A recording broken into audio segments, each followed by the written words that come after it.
Hosted by the one and only, all the way from Tampere with love, my Scandinavian brother from another mother, El Diablo Finlandés, Antti. Okay, this is Extremecast episode number 4, and it's 6th December 2014, which happens to be our Independence Day, so happy birthday to us. 97 years old. Oh, that's amazing. Yeah, I know. How did you celebrate, Antti? By watching CSI on the television. So there are more patriotic people than me, but you know. Well, there's always this president. The big place where the president lives. There's always like a couple thousand guests, you know. And it comes from the television, but I rarely watch it because it's just people shaking hands and commenting on their clothes. So. And you don't feel the need to be there? No, I never did. So. Fair enough. So it's been a while since you were here with me, actually, in the previous episode. I think it was in February. Has it been that long? Yeah, I know, because wow. I was just thinking that, you know, usually podcasts come out like once a week or bi-weekly or at least monthly. Well, I think it's now been 10 months. And the first episode came in December 2012, so that's 2 years ago. Then I think it took 4 months for the next one and 9 months for the third one. And now it's been 10 months, so I think next time we will talk, it will be next Christmas.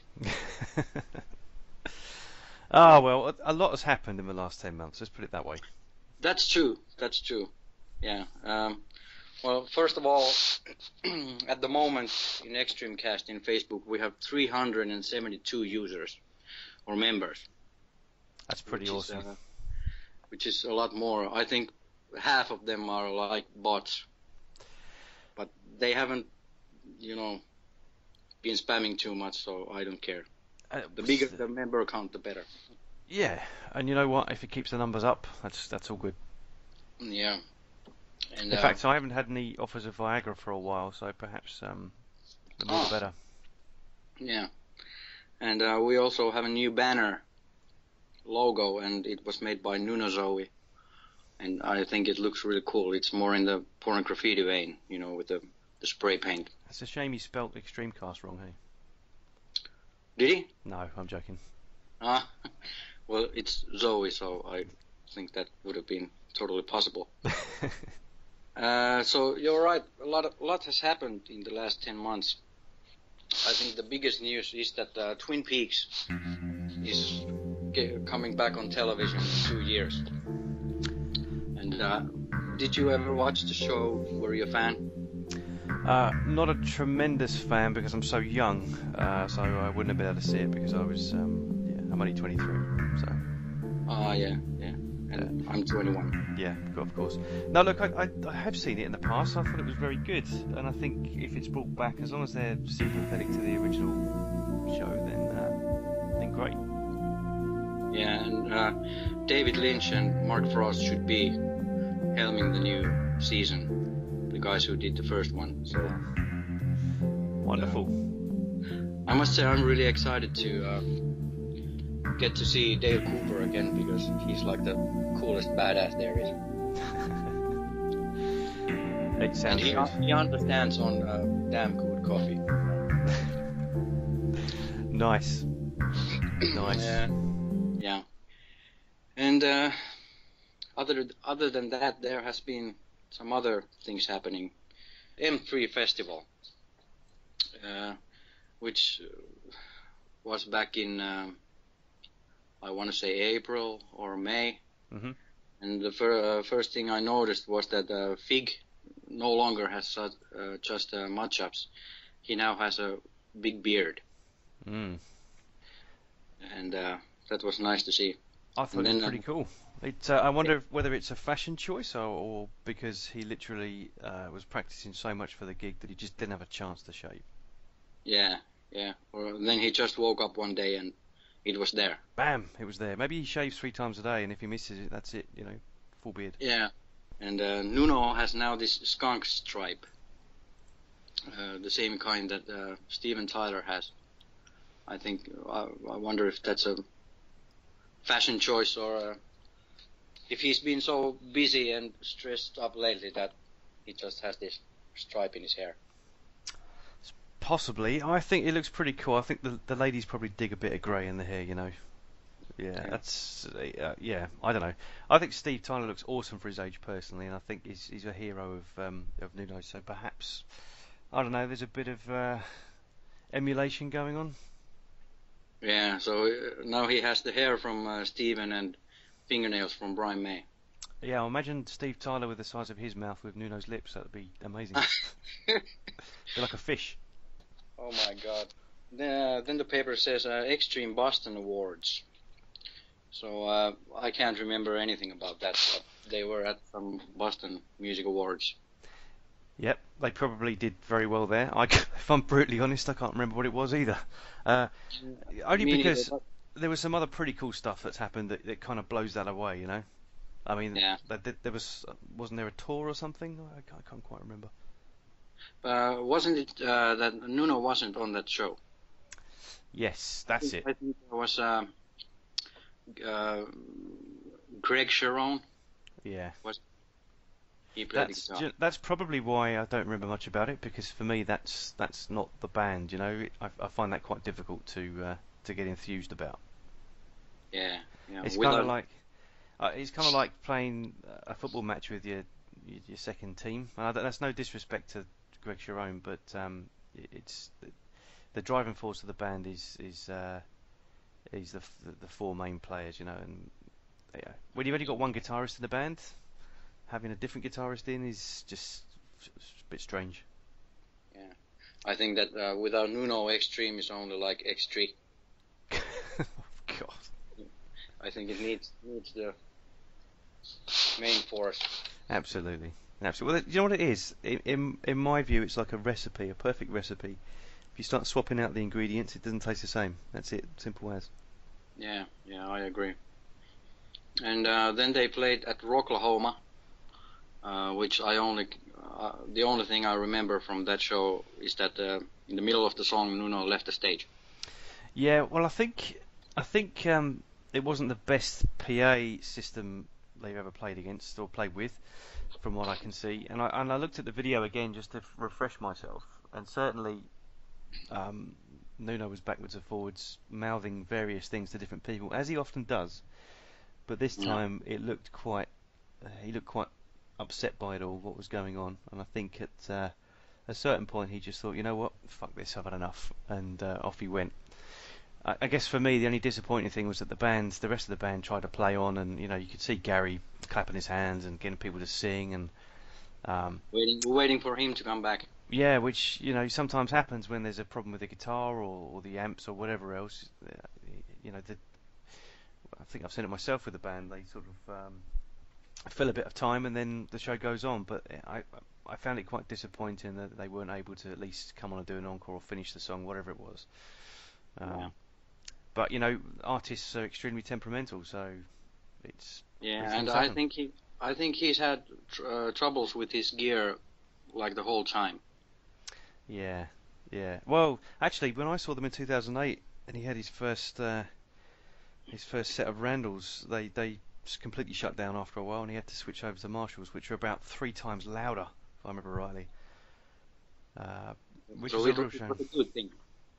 Yeah, maybe. Take them back. Yeah. Get your money back. Yeah.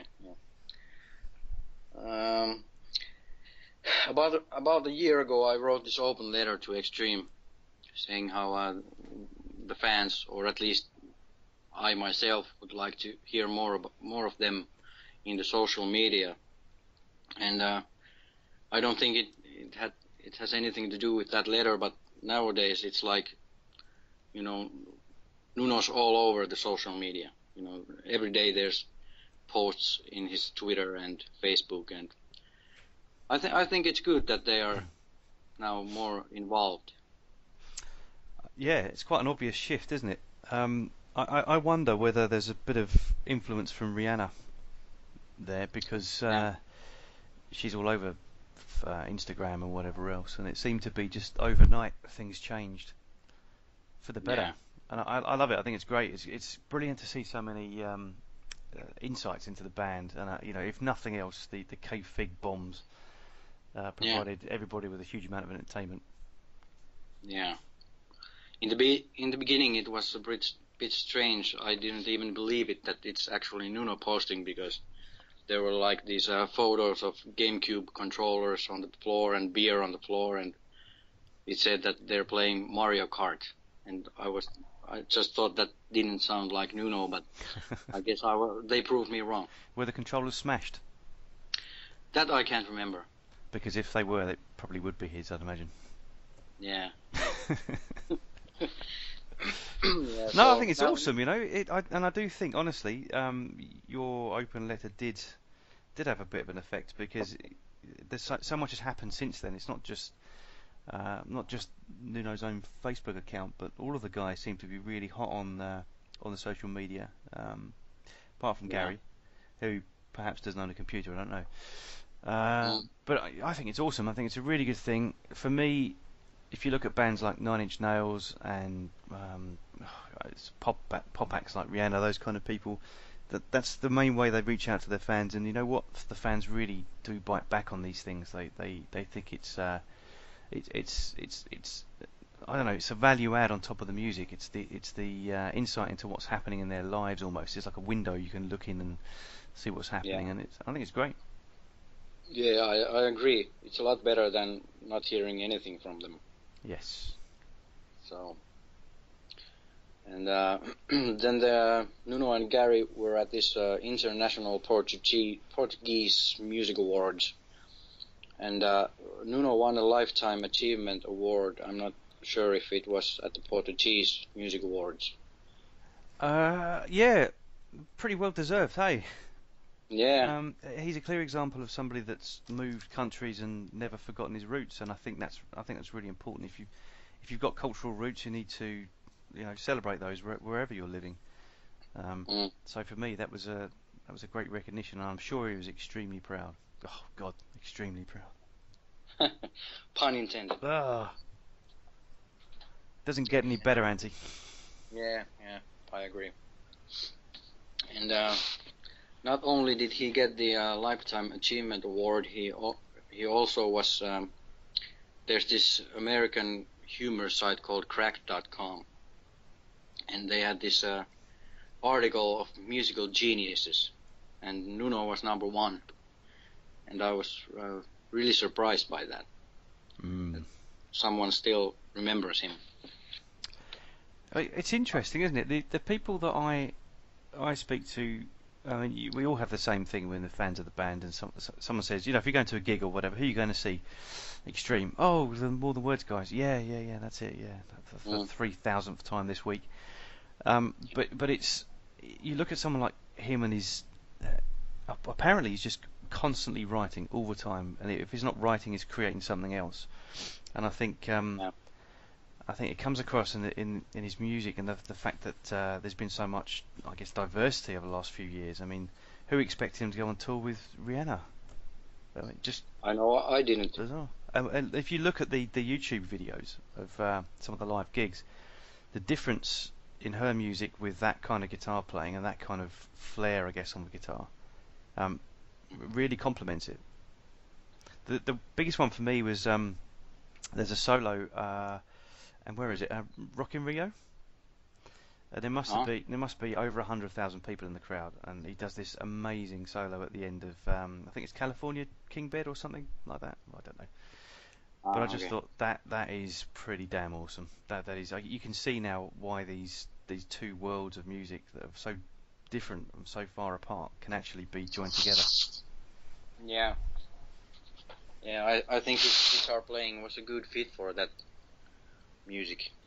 Yeah. Even though, or let's say that if Rihanna did have to have someone, I'm glad it was Nuno. Yes. Even though it was away from the Extreme fans for a few years, but still, she couldn't have gotten a better guitar player. No, you know what? He looked pretty good. He got a lot of exposure from it. And I was thinking this morning, actually, I've got a question for you, Andy. If you could pair up any other member of Extreme with a popular artist, who would it be? And don't say Van Halen with Gary Sharon. That's been done. Didn't work. Yeah. Well, I thought it worked. They didn't. Who would I pair up? Maybe Gary and Prince. Ooh, two divas on the same stage. Are you sure? It might be fun. Maybe Prince playing rhythm guitar. Yeah. Well, he's a great guitar player, so. Yeah. I was thinking that's a tough question. Yeah. Maybe Pat might be quite good with. I don't know. I've heard ABBA are reforming. Not sure if that would work. What? Don't worry. Was that the band? Well, I'm just trying to think if Pat could play bass with a modern popular singer, who would it be? Yeah. Maybe Miley Cyrus, and he could actually put his arm around her and just talk a bit of sense into that girl, because what has happened to that one? Yeah. As we say down my way, she's a wrong one. And Steve Ferlazzo was with Avril Lavigne and with Rihanna, so it would only be natural for Pat to go with Miley Cyrus. Yeah. Oh, can you imagine? No, I can't. So I think they are now. Extreme is in the studio, or maybe not in the studio, but they have been writing songs and recording, I think. And 2 albums have come out since the last episode, and first one I want to talk about is the Badger debut album. Mm-hmm. What did you think? I thought it was awesome. I thought it was really good, very solid. What struck me about it, I think I may have mentioned this to you before, was just the production value. I thought was very, very good. Really deep, bassy sound. Obviously, with Pat being a bassist, he had it, I think he had it just the right levels. All the mixing and the mastering and everything was great. I thought the songs were actually really solid. And this guy he was working with, is it Bo or Blow? I can't remember what his name was. I just call him Blair. Blair. Okay, well Blair writes a really good lick. I thought, to be honest, if you break the songs down a bit and listen to the main riffs and the way they're structured, I thought they were done in a very almost sort of pop way, but with a rock kind of flair over the top. Am I making sense? Yeah, I think it's almost more like a pop album than a rock album. Yeah, I think. Maybe, because especially the choruses, they're very poppy. Yes, I think, and I like it. Yeah, me too. And what I'm surprised about, I guess, is that this chap he wrote the songs with, or I think didn't he rewrite lyrics and certain sections of the songs that had already been put together by Blair? By Blair. Yeah, I have no idea. Yeah, and I think he did. I think that's what happened. But to me, I thought it was a very solid album, as I say. I thought it was very, very good. Yeah. I agree. I think that album, every time I listen to it, I think of myself like driving with a convertible in like Arizona with the top down and my sunglasses on, and just listening to that song, that album on the radio. I think it's the ultimate road trip album. Yeah, definitely. And I guess another important thing about it was the way it was put together, the way it was funded. Yeah, we had a part in that. We did, and that was, I mean, it's becoming quite popular nowadays. You'd have seen some other bands that are doing the same kind of thing, but I do wonder whether that's the way of the future. Do we need record labels going forwards? Yeah.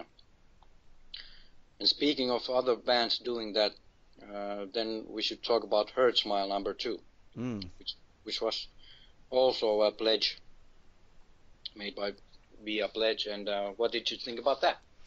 I thought it was good. I thought the song was the album was pretty solid. As with Pat Badger's solo album on the crowdfunding site, there was a lot of good stuff going. You know, where you had you could buy bass guitars and all sorts of things, and I think Gary put up a lot of handwritten lyrics and all sorts of other stuff that people wanted to get their hands on. And that's a great way, I think, of interacting with the fans. And maybe you spend a bit more than you would have done on an album, but you get something pretty cool at the end of it. So in both of them, I thought were really good. I thought there's a lot of I think Hurtsmile as a band have matured quite a lot since the first album. Not that they were immature. Yeah. But in terms of the way the songs are put together, I think I enjoyed the second album more. Me too. I think it's at the same time it's more versatile, but it's also more what's the word? You know, like all the songs should be on that album. Yes. Like Schizophrenic, you know, a lot of different sounding songs, but somehow they all fit together. That's an interesting point, actually. That if you ask fans of Extreme which solo albums they really rate out of all of the members, past, present, that we have or have had, I think everybody would say Schizophrenic is right up there with some of the top tunes. But if you listen to the album in a lot of detail, I say a lot of detail. If you listen to it over and over again, it's quite clear some of the songs sound to me like they were demos. Yeah. And I wonder whether there's a lot of exploration going on, and then he ended up with sort of 12 or however many songs it was, and put them all on the album. Yeah. But he's renowned for doing that. Yeah, they were written along the years, and I think some songs were Nuno recorded in his hotel room, some guitars, so that might have something to do with some of the songs sounding like demos, you know. Yeah. I think it was just like a puzzle that he recorded along the years, but that's still my favorite album of all time, I gotta say. Oh, wow. Well, speaking of hotel rooms, did you know that the solo from Stop the World, the guitar solo, was recorded on a battery-powered amp? Yes, and headphones. Damn it! I could never get out. Could never out trivia you, Antti. It's really annoying. Yeah. And it actually makes sense after you heard that story, because I always thought that the solo sounded kind of weird, and that's one reason for the battery being almost dead. Mm-hmm. And yeah, you tried to dig a hole for me with that trivia. Didn't work. Didn't work. I'll have to try better next time. Mm. What was the name of the hotel? It was Hotel Asylum. I have no idea. That I don't know. No, me neither. And so Badger had a new album, and there's this user in the group called Grace. Mm-hmm. Hong or Hoang, or I don't know, I'm really bad with names, but she printed these Badger t-shirts, which I think were really cool. And of course I bought one, but I still owe her a picture of me wearing the shirt. So Grace, if you're listening, it's coming. I'm just slow. And, I thought the shirt was pretty cool. Is that the one with the hair and the alpacas coming out of it? Yeah. Yeah, that was awesome. Yeah, and I think Pat posted a picture of him wearing the shirt. Yes, I saw it. Very, very good. Yeah. That's not the first picture that Grace has done, is it? She's done quite a few. I think so. Yeah. Yeah. Awesome. Really, really talented. Unlike ourselves. Yeah. And then there's a new website called patbadger.com. Have you visited that site yet? I have. Looks pretty smart. What did you think of it? Well, I spent like a minute on the site, but I did sign for the mailing list. Yeah. which I think everyone should do. The main thing is it's the home of Patocam. Yeah. You know, so you need to go there and look at those videos. And in fact, you and I are on one of them, aren't we? I know, we are. If you pause and you get really close to the screen, you'll see us at one point. Yeah. Unfortunately. I do wonder whether we're going to get a second album actually from Pat. I would love to see one. Yeah. I think there's I really like the Pat album, I must say. I've listened to it a lot of times, and I too really want to hear more from Pat. Well, I wonder whether him and Blair should actually join forces and create a band. How cool would that be? A proper band, you know, not. Yeah, it would be nice to hear these songs live. Yeah, absolutely. Yeah, I agree. And speaking of websites, I think the extremeband.com is pretty quiet these days. I don't really bother going there, to be honest. I mean, the time of the website generally is I don't know. I mean, they don't get the visitors they used to get with social media. A lot of stuff is redirected out to Facebook and wherever else, SoundCloud for a smaller group, those kind of things. Yeah. But you know, let's be honest. It's one thing that the Extreme have never got right is their web presence. I mean, Pat's website's pretty damn good, but the Extreme ones over the years have been. I say Extreme. It's Extreme Drama Gods, Population One, all of the rest of them. That if you take Population One for example, it got to a point where it was good and we were getting regular updates and all sorts of stuff was happening. The forum was buzzing. I don't know how many members it had, but it was thousands. And then it was taken offline straight away. So, you know, they've never got that quite right, I think, personally. Yeah, I think they've always been more like fan sites, you know, not really official, even though the official is in the name, but they haven't been there too much. So yeah. But I am hoping that when the next Extreme album will come out, that they would either update this website or create a whole new one. Well, I mean, why not put it out there and see if anybody wants to take it over? I don't know. Yeah, I agree. What do you know about this Tama Girard? I know that Nuno's a feature guitarist on what I'm assuming is the whole album, but I've only heard one song. I think there's a video on YouTube. It's alright, you know, pretty solid guitar going on there. Yeah, I tried to find it today in YouTube, but I couldn't. And I tried to find it in Facebook and couldn't find it there either. So no, wait, I did go to the CD Baby website, but I couldn't listen to the song. So I don't actually have any idea what it sounds like. Well, I'll find a link and I'll put it on the Extremecast page if it's not already there. Yeah. Do you know who this Tama guy is? No, never heard of him before. Yeah, no. me either. But you know, it sounds alright. It's a guest appearance. I'm assuming. Although I wouldn't be surprised if Nuno had a hand in the songwriting somewhere, perhaps if he's featuring as a guitarist. But I'd be interested to see if anybody else knows. Yeah. And it's always good to have Nuno in other projects. Yes. Lending his talent. It is, although the selfish part of me would love to see some more material coming out as either a solo artist or part of Extreme, preferably Extreme. Yeah, I agree. So what did you think of the fact that the last tour was obviously the Pornograffitti tour? I mean, how did you feel about the fact there wasn't any new material? I wasn't too bothered by that. Of course, it would have been nice to hear something new, but then again, it was the first time that they played Pornograffitti from start to finish, and I don't know.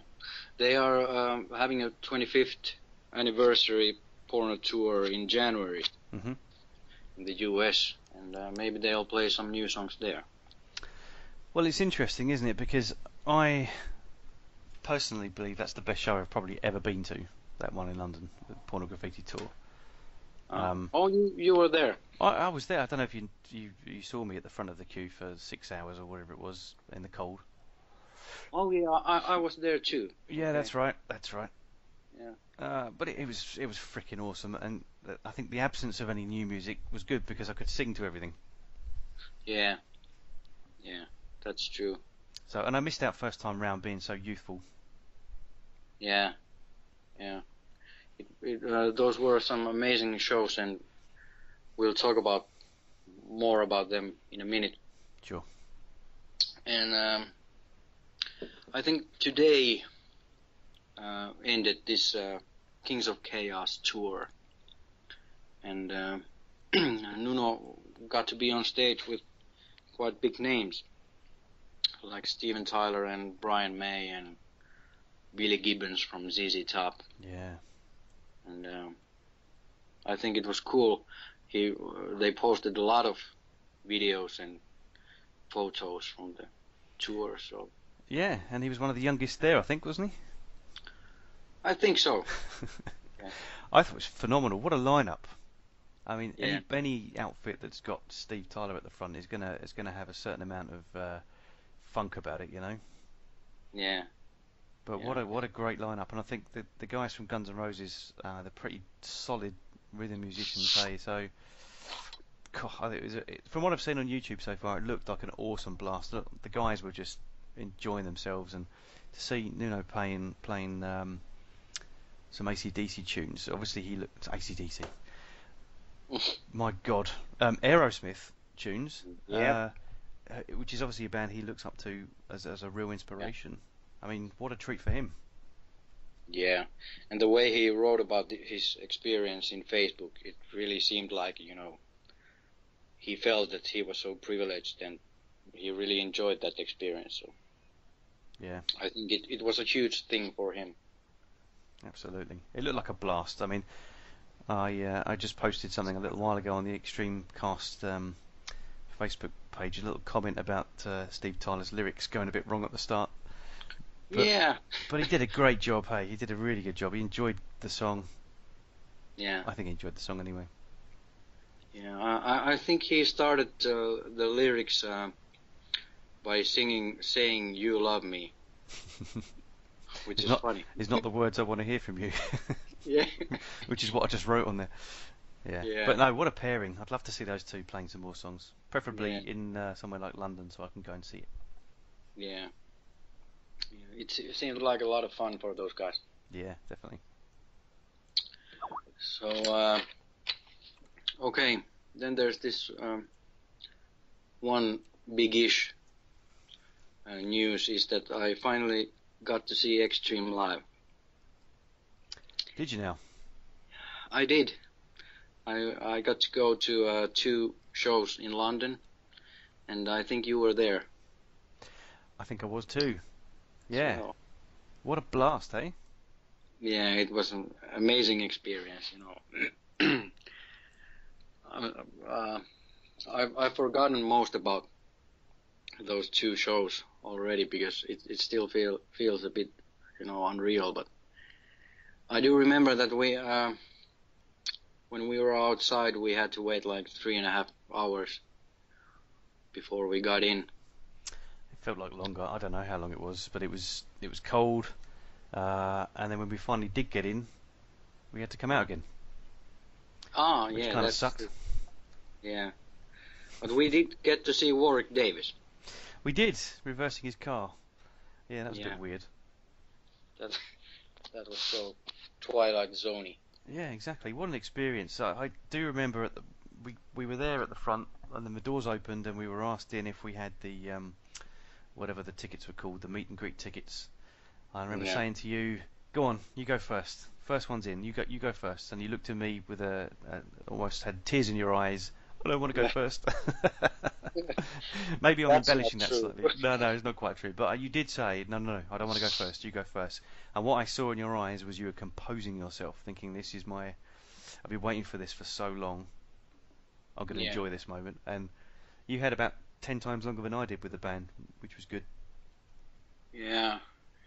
And I was so nervous. I think I smoked like half a pack of cigarettes outside. You did. And why don't you tell everybody what you talked about with Gary? Bear in mind you wanted to meet him for so long. Well, of course I talked about Finnish weather. Yeah. because that's the way. That's how I roll, baby. I wonder how much he got out of that conversation. Not much. No. You know, it was so weird. Waiting so long to see these guys, and then when I first, you step inside to this big room, and there they are, Gary, Kevin, Pat, and Nuno, and my leg is shaking, and I get to shake hands with Gary, and I start to talk. I think the first thing I asked was, I told him that I'm from Finland, and asked him if he remembers when they were in Finland, and then he said something I can't even remember anymore, and No, then I said, probably. it's not that warm anymore in Finland, and that was pretty much it. And I don't think I said anything to Pat and Kevin, maybe like hi. And then when I went to shake hands with Nuno, I had gone through this conversation in my head for 1,000 times, what I would say to Nuno when I met him the first time, and I gotta admit it was a bit, I was quite surprised that the only thing I said to him was I asked him if they were gonna play a good show, and he said that, I don't know, maybe we'll play a shitty one, and that was it. I waited 18 years to have that conversation. And you fucked it up. Oh, never mind. I Mate. fucked it up. Yeah. It So, doesn't matter. You were there. It was awesome. yeah, and it was, the shows were so fucking amazing. Mm. I think the second show was even better than the first one. Was it? Yeah, The one I couldn't make. yeah, Thanks. shame. But What about the energy in the band, though? I think it was unbelievable, because like Gary's over 50 years old, and he's like this Energizer bunny. It was, I mean, I was sweating more from just standing on my feet than he was. Mm. And it was, I don't know how he has that much energy in him. Well, the funny thing is, in the meet and greet, they look really tired. I remember thinking, wow, guys look absolutely done in. And I spoke to Pat and Kevin. I was talking to them for a little while, and they said this is just the stage of the tour where it really starts to, it starts to take effect. You feel really tired. You just want to go to bed. And then they came out and just ripped up the stage. I honestly felt like he was lying to me. They were making it up, playing it cool. Yeah, but I mean, when I took photos with them the first night, they looked very tired. I mean, Nuno didn't even smile in the photograph, but the next night, he did. Right. So I think he was just Tuesday. He was so tired. I think they played 3 nights in a row. Yeah, that's pretty Because I hard think, going. was it the Birmingham gig that was on Monday? I think so. And then I saw the shows on Tuesday and Wednesday, so 3 nights in a row. So tell me though, what was the highlight song for you from those 2 gigs?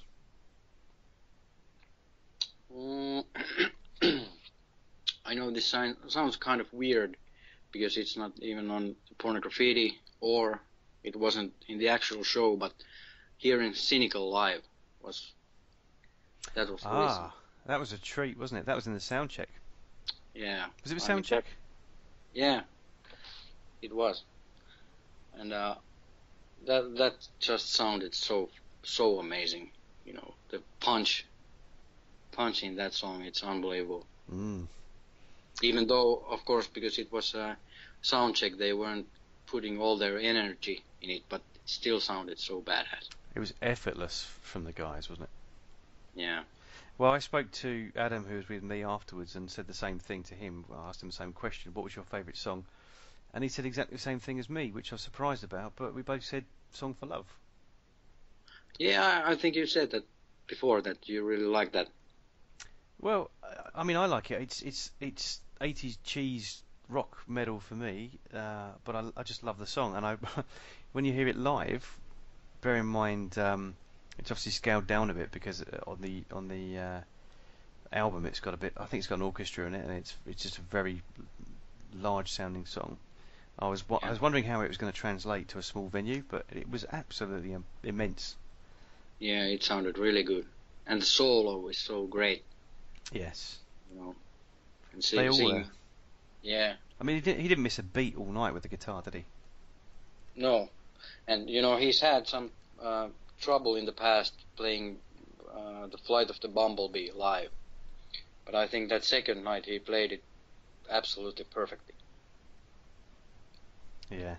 Oh, it was great. And the other thing was obviously hearing some songs that we'd never heard live before, or those of us that haven't been to one of these shows had never heard live before. Yeah, like When I First Kissed You. Yes. Which was sounded, good. Yeah, I really like that. You know, the weird thing about playing Pornograffitti from beginning to the end is that, you know, you get these 4 rock songs, and then you have More Than Words, song number 5, and then you get more rock songs. But I think it worked really well. Yeah, I think so. I think Money was another highlight. Yeah, well, Money was great, and yeah, and Get the Funk Out, which I had played like 2 weeks earlier at my friend's wedding. So Oh, really? It was nice. It was nice to hear how it should have played. Did you get that recorded? Unfortunately, yes. Oh, I think you may have to share that one. Yeah, I don't think I will, but we were a bit drunk on that one.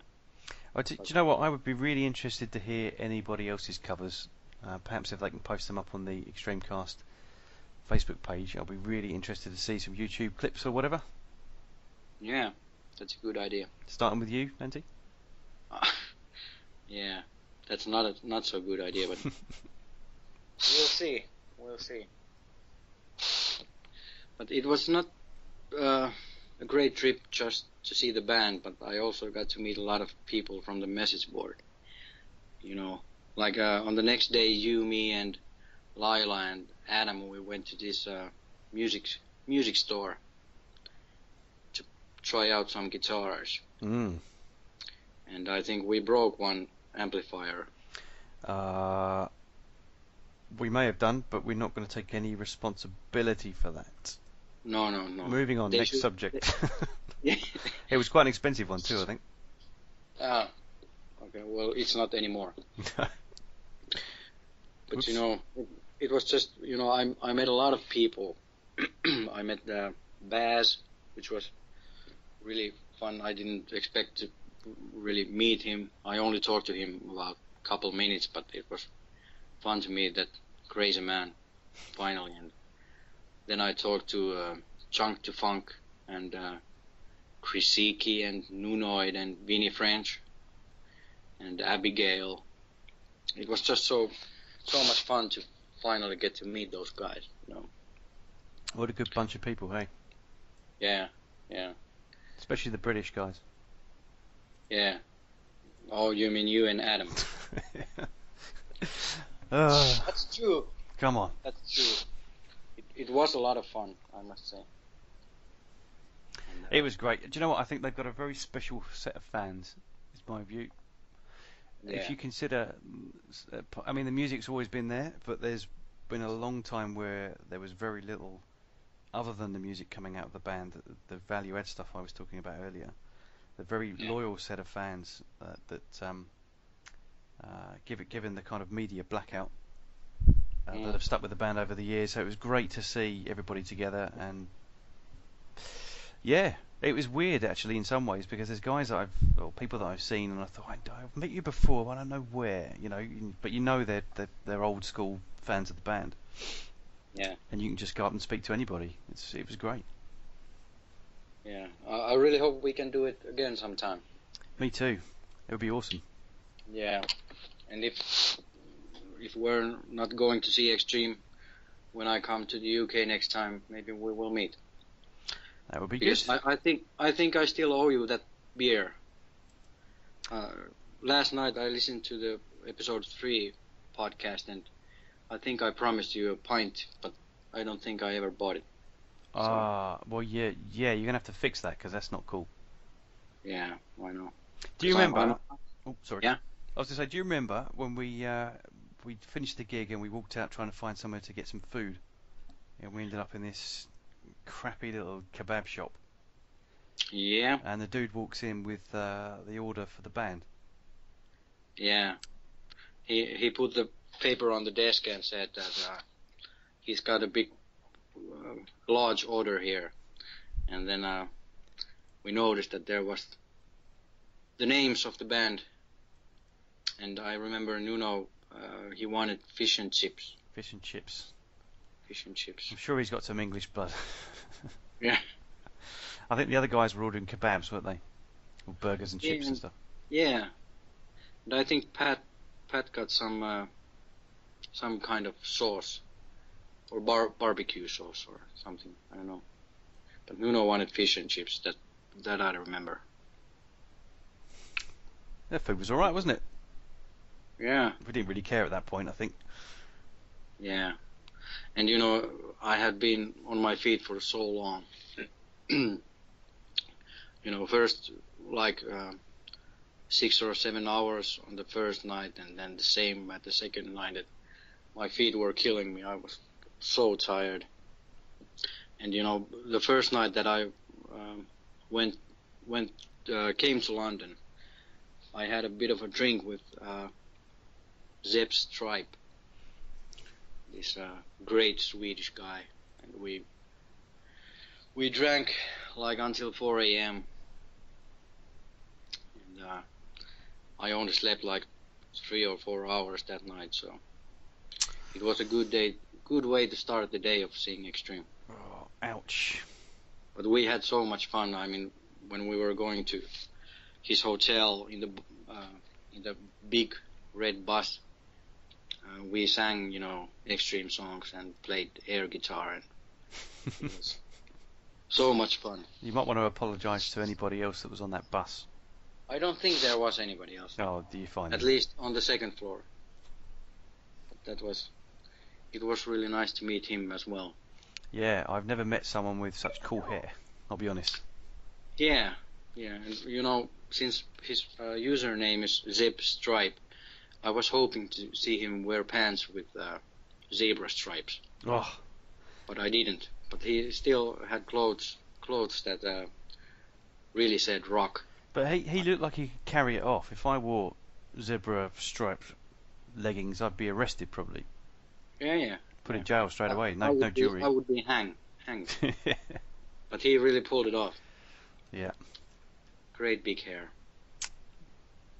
Yeah. Those were the times. Yeah, it was good.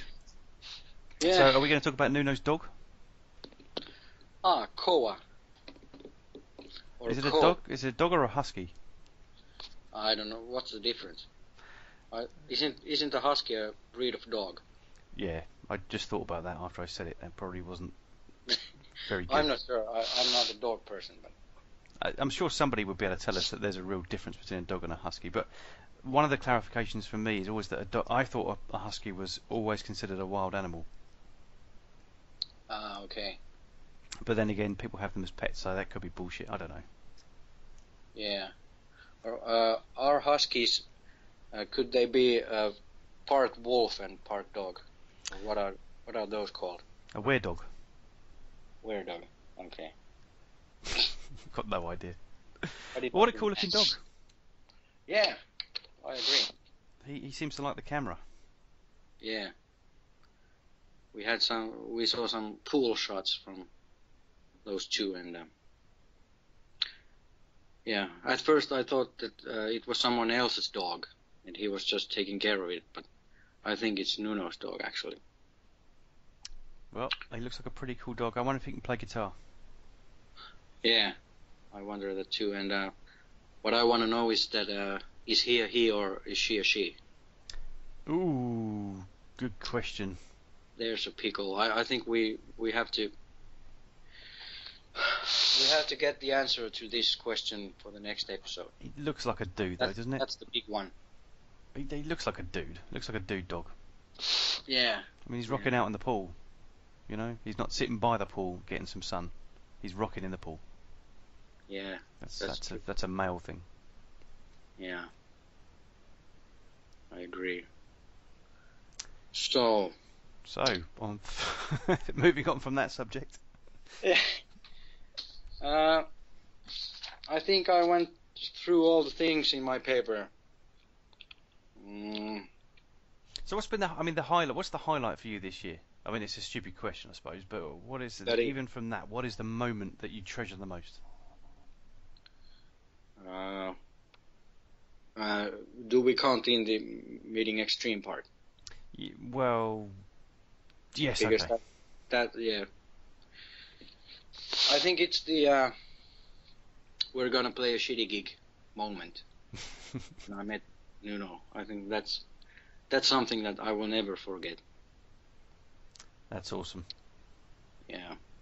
But I mean, the whole meeting the band, it was just such a nice thing to remember when I'm old, you know. And I do hope I do get to see them other time as well, if they ever come to the UK or Europe. Well, they always get a huge reception here, you know that. And I think when what's his name, Perry Farrell's band, Satellite Party. Oh yeah, that one. Yeah, when they played, there's just a huge crowd of people shouting no, you know. So I think they just get a great reception whenever they come over, and to see the whole band come to. I mean, what I would love to see, just being selfish, is 3 sides with an orchestra. Oh, I agree. That would be really, really amazing. Especially the third side. Yeah, absolutely. Maybe Ingve can make an appearance because he likes the orchestras, hey? Yeah. Well, it's now in January. They're playing the 25th Pornograffitti, so I think 2017 would be the 25th anniversary of 3 sides. And next year will also be 20th anniversary of Punchline. Wow, that's crazy. Yeah, so many anniversaries. Makes me feel very old. Yeah, I know. 23 is a tough age. Yeah. But yeah, I actually have a double agent in the US, and we might get an exclusive interview in January. Oh, wow. Extreme is playing, so we'll see if that happens, but it's possible. That would be awesome. Let's make it happen, hey? Yeah. Cool. So, I think that's about it for this episode. And I hope there will be another episode before next December. But it's you know, I'm just so lazy. This is the rhythm that I do it once every few months. Well, we could even explore the idea of having some kind of group chat maybe that we could record. I think that would be very cool. Yeah, get a few extra people and yeah, go for it. Anyone but Nuno Zoe. Yeah, have you not blocked him from the group yet? I thought he was outcast. I can't. I mean, I've pressed delete like 10,000 times and he just won't leave. He just finds a way back every time. He's like a boomerang. Yeah. Boomer like Zowie. Spanish tick. Did you say tick? Tick. Oh, yeah. Right, I thought you said something else. I don't even want to know. Come on, we love the guy. Yeah, I mean, he was supposed to come to London, but at the very end he couldn't make it, and I think that's the one thing that would have made that trip even better if he would have been there. Certainly a whole lot crazier. Yeah. Next time. Yeah, I hope we will see him one day. But okay, thank you very much once again for coming to entertain me. Anytime. And, I hope you will get to be on the show another time as well.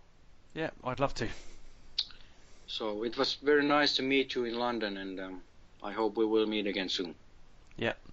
Cheers, Antti, and it was a pleasure to meet you as well. I think one of the things I will take away from that little trip was your face as you met the band. I was watching from down by the stage thinking, there he is, having a great time. Look at his face. And it was a mix of absolute enjoyment and terrible nervousness at the same time. Yeah, I can only imagine what it looked like on the outside. My head was in a turmoil, so... You did well. I bet it was a real Kodak moment. Okay, but thank you very much, and see you soon. Yeah, till next time. Yep, bye. And since I forgot to introduce him, that was Daryl. The great Daryl from the Great Britain. A really nice bloke who I had the pleasure of meeting in London, among many other great people. And so you can contact me. My email is dramagod@gmail.com. You can find more Extremecast stuff in Facebook, in the Extremecast group. And yeah, I'm going to finish off this episode by letting you hear the story from Zip Stripe, my new Swedish brother, and how he met Nuno for the first time. So enjoy and stay tuned for episode 5 sometime in the future. This is Antti signing off. Peace. Okay, hey fellow Extremecasters, this is Seb speaking, and my real Swedish name is probably too complicated for you non-Scandinavians to comprehend, so I'm just gonna stick around with Seb for now. Yeah, I'm gonna talk about when I met Nuno, like, it was last summer, I think. Yeah, last summer. It was me and my friend Alex, and we got to the Stockholm Globe Arena, I think it's called in English. It's a kind of big arena, shaped as a giant golf ball, basically. And yeah, we hung around at the back near the tour buses, just waiting around for a few hours to see, just kind of try to spot anyone from the local crew or the well, Rihanna's crew, I guess. And one of the first people that we met was Eric Smith, also known as Pick Funk. I learned the other week, killer guy. And yeah, we hung around for a few hours. I'm gonna spare the details because it's not too juicy. But suddenly I spotted Nuno walking from his bus towards the back entrance of the building, and I obviously screamed like, "Nuno!" And he turned around, like checking us out, trying to to see if we were fans or whatever. What was this all about? And he started walking towards us, and I mean, then my heart fucking raced. You know, it's really fucking. It's hard to describe. But this kind of short little guy walks up to us and is like, "Holy crap, this is Nuno." It's like, that's really difficult. I'm struggling to get my my N2 guitar out of his case for him to sign, and we got our Pornograffitti copies ready for him to sign, and we basically just stood around talking for a bit about the new house, which he was really surprised that we knew so much about, us fans. It was like, yeah, everyone seems to be talking about that. And we spoke about, well, briefly about Extreme, and obviously a lot of like babbling about how huge fans we were. And yeah, at the end of that conversation, I felt that, okay, this is probably the end of this conversation. I'm gonna let him, well, walk away, do whatever he was supposed to do. And he asked us, like, yeah, are you going to see the show? We were like, no, we don't have the money for it, basically, so we just got here to try to meet you. And yeah, we kept talking for a minute or two, and then he I was about to like end the conversation to say like, okay, but it was really nice meeting you, and yeah, have a good. And he basically just interrupted me and was like, but wait, guys, do you want to see the show? And that was fucking great. It was like, well, yeah, of course we would. Well, come with me. I'll see if I can hook you up with some backstage passes. I'm sure I could do that. I was like, really? Yeah. And I see you have some stuff brought with you. I mean, the guitar and the plastic bag with stuff. Yeah. So I see you have some stuff brought with you, so you can drop that off in the my tour bus. So yeah, we followed him to the bus and dropped off our stuff. And he was constantly like, not really feeling bad, but he several times he told us like, you guys know it's a Rihanna show, right? It's not going to be as good. And we were like, well, it doesn't matter. It's Nuno playing guitar live. We are so happy to get this opportunity. So yeah, he hooked us up with some backstage passes, and then we followed him through the back entrance doors, greeted some of the crew, and we had spoken to them earlier. So a lot of those guys were like, "Yeah, okay, so you found him, great guys," which was fun. And then Nuno said like, "Yeah, okay, just follow me. We're gonna go through these doors here." It was like a pair of giant red, like metal doors, and he he opened them, and suddenly we are right beside the stage in the front of the arena. So we were basically just in front of thousands of fans. It was really like a surreal feeling because neither of us had experienced that before.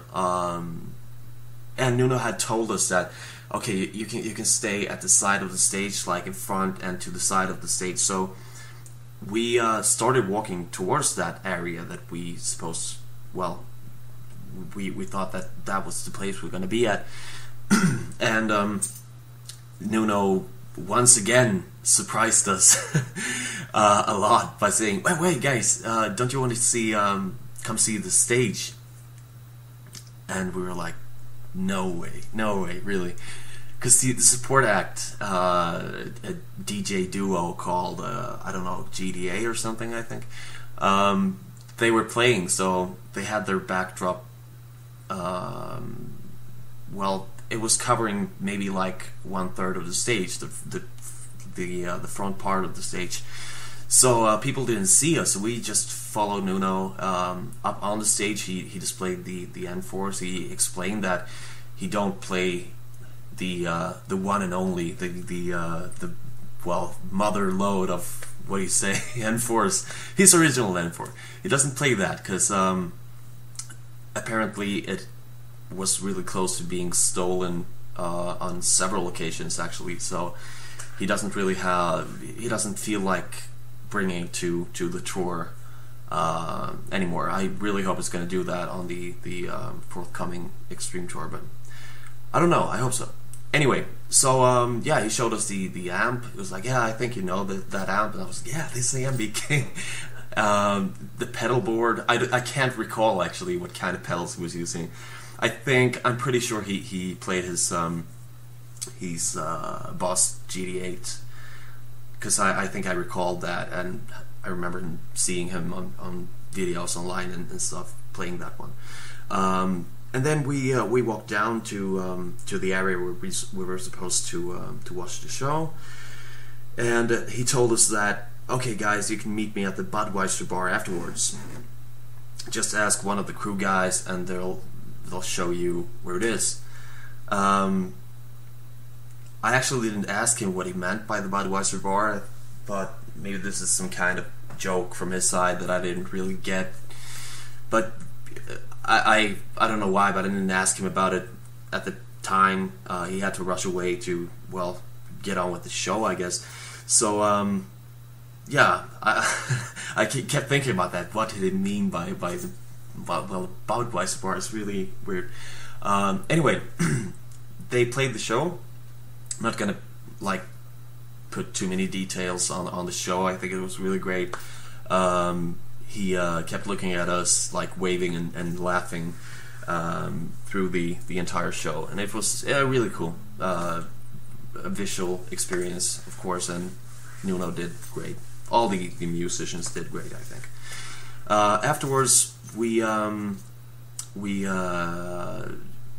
walked up to one of the crew members and got basically like escorted to the Budweiser bar. We left right before the encore, so we missed out. I think it was like Diamonds and Stay. I think those were the two last songs.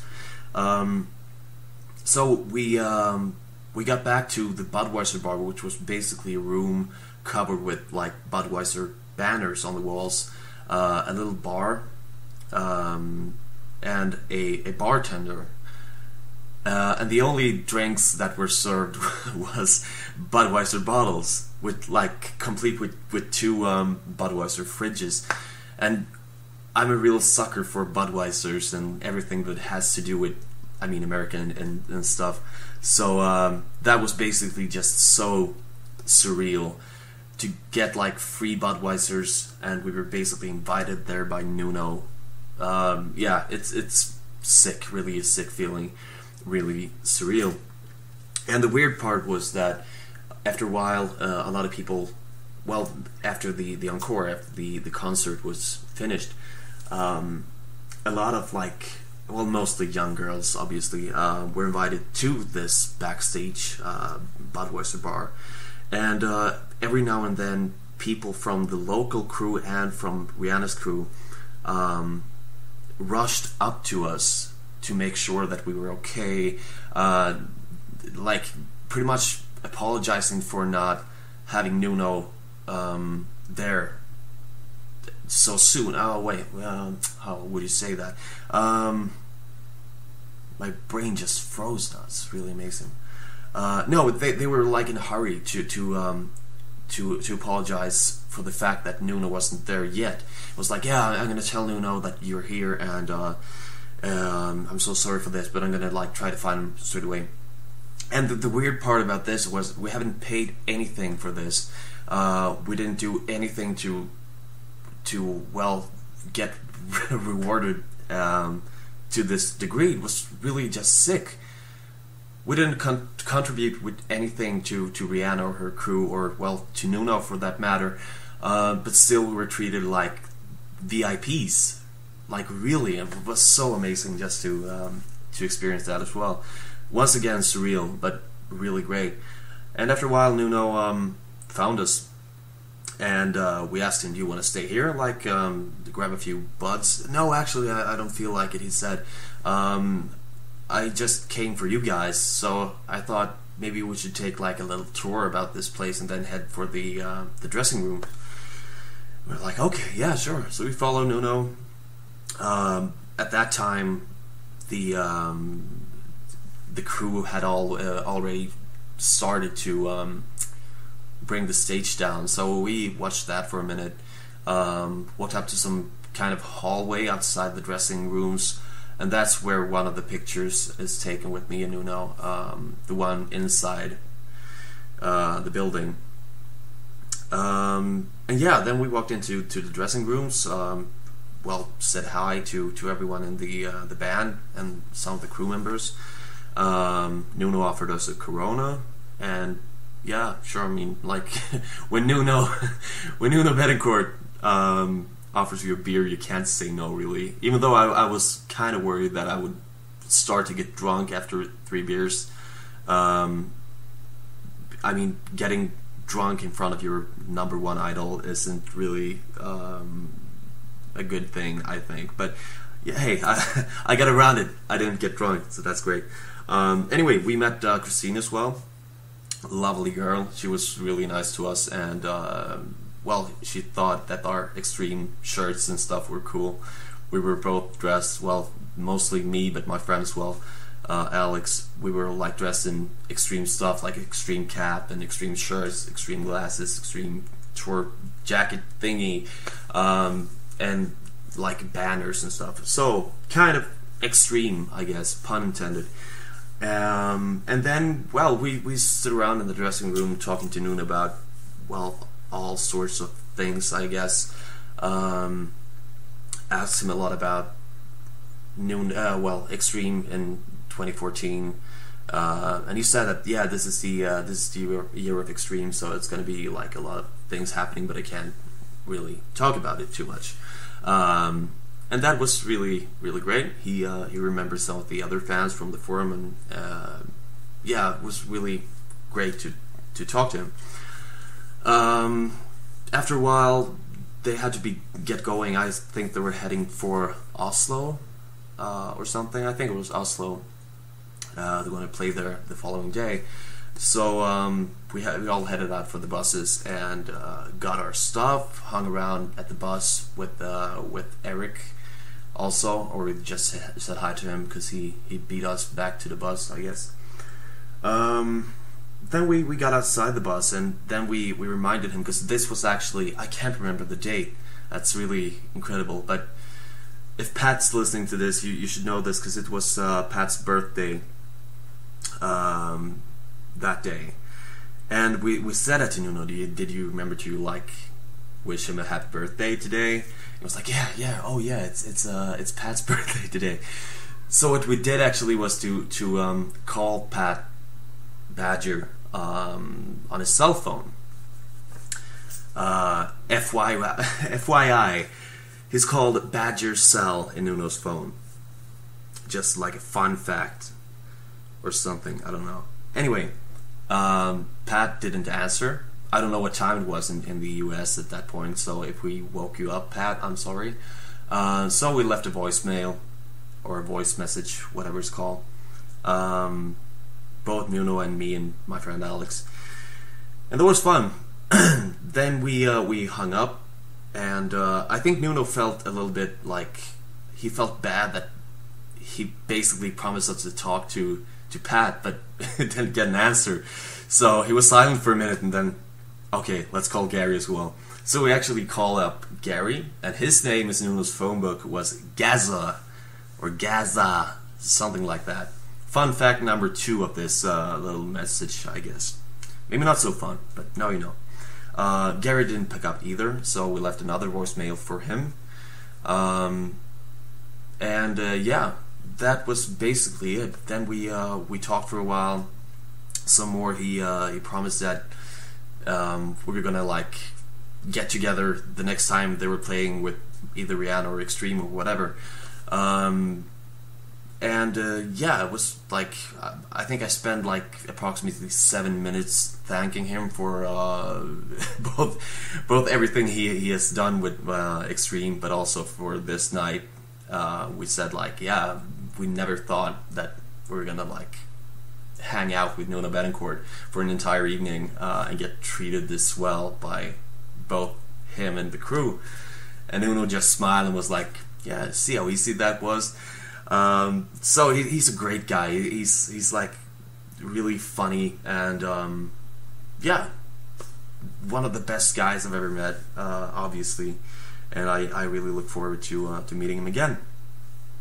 There are like a lot of small facts and jokes and trivia that we spoke about during the night, but I think I didn't really manage to keep this short. Even though I intended to. But yeah, this is the story of when I met Nuno Bettencourt, and yeah, that's basically it. I want to thank you guys from the forum and all the fans, because I think Extreme has the best fans in the world. Of course, I want to have bring a huge thank you to Antti as well. Keep up the good work, and thanks for having me. Peace.